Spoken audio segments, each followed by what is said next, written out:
Jack Brooks came back to haunt his old county, becoming the country's leading wicket-taker in the process on a day where 17 wickets fell in the LV County Championship match between Northamptonshire and Yorkshire at Wantage Road. Stephen Peters won the toss and decided that the conditions were ripe for bowling first in, and Maurice Chambers took advantage by trapping Adam Lyth in front for a duck in the game's 7th over. That was a rare failure for the Yorkshire opener, who was replaced by Jack Leaning, a 20-year-old given his chance to play in only his 3rd first-class game and just his 2nd in the championship.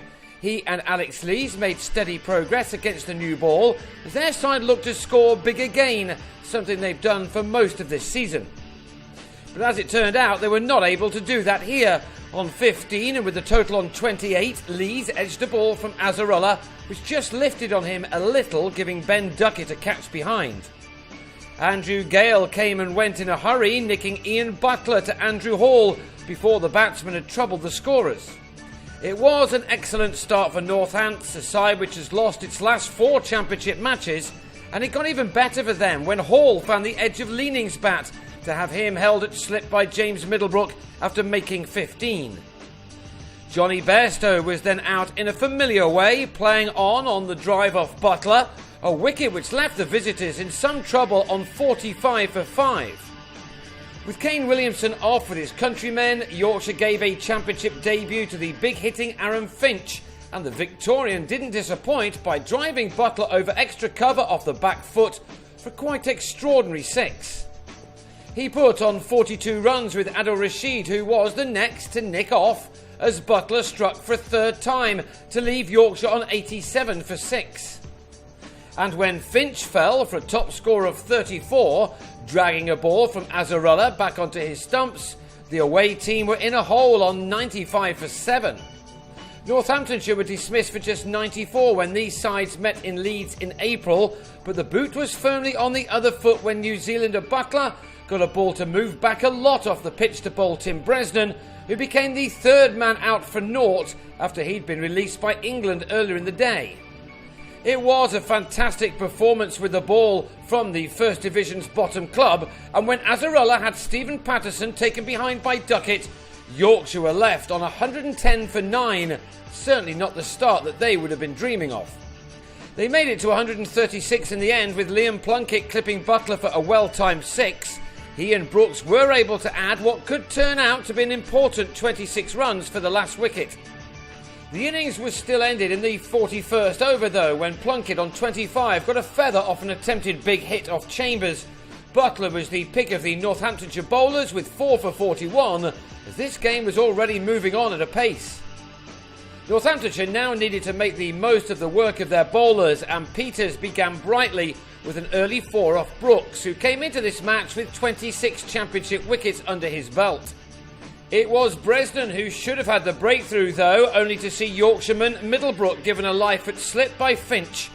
The batsman was on 10 at the time. Northants' problems this season, as happened with Derbyshire last year, is that they have had good sessions in most of the games they've played in. They haven't made the most of them. Perhaps there was some belief in the home dressing room that the worm was at last beginning to turn.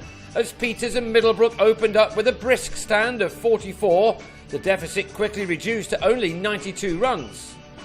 Peters had made 27 of those when he was undone by Brooks, who switched ends and bowled a slower delivery, which the Northamptonshire skipper could only guide into the hands of Lees.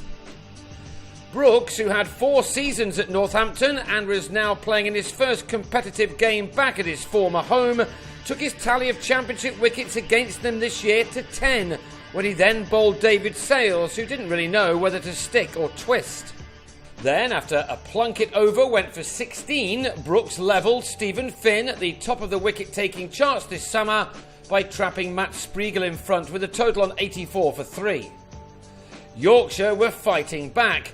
Rob Keogh's first innings of the championship summer lasted only 4 balls. He then drove Brooks straight back to the bowler, who now had figures of 4 for 26. He'd taken his overall tally to 30 for the season in the 4-day game. Things were beginning to unravel again for the home side, but Middlebrook and Rob Newton took their team close to a lead, with the former Yorkshire player securing his second 50 against one of his former counties this season. It was a fine effort from the 37-year-old who needed 70 balls for his half-century, that being his 9th 4.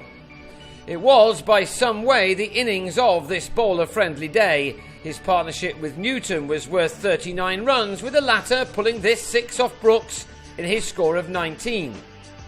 So Northamptonshire were just 7 runs behind when they lost their 5th wicket, Newton going LBW to Bresnan. Middlebrook then took his side into the lead. It was a great effort from the opener, who'd scored just more than half of his side's runs when he was out for 70. With the light fading, he edged Bresnan to Finch to end a 2-hour stay in which he'd faced 95 balls. Every single run from the rest was going to be important now. 16 wickets had fallen in the day, and there was still time either for more or for Northamptonshire to end it with a rather handsome lead. It was left to Hall and Duckett to do what they could for their team. They added 35 runs together.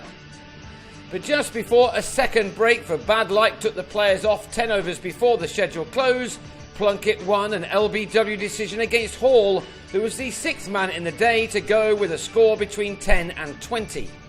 Butler finished what was an excellent day for him by hitting 13 off 8 balls before the play was ended, with Northamptonshire on 191 for 7. An extraordinary innings really, as their runs were scored at 4.5 per over. So as well as these 17 wickets, we also saw 327 runs in 83 overs. At this rate, this game could be over before the end of the weekend. The home side will go again on day 2 with a lead of 55. Brooks has figures of 4 for 58.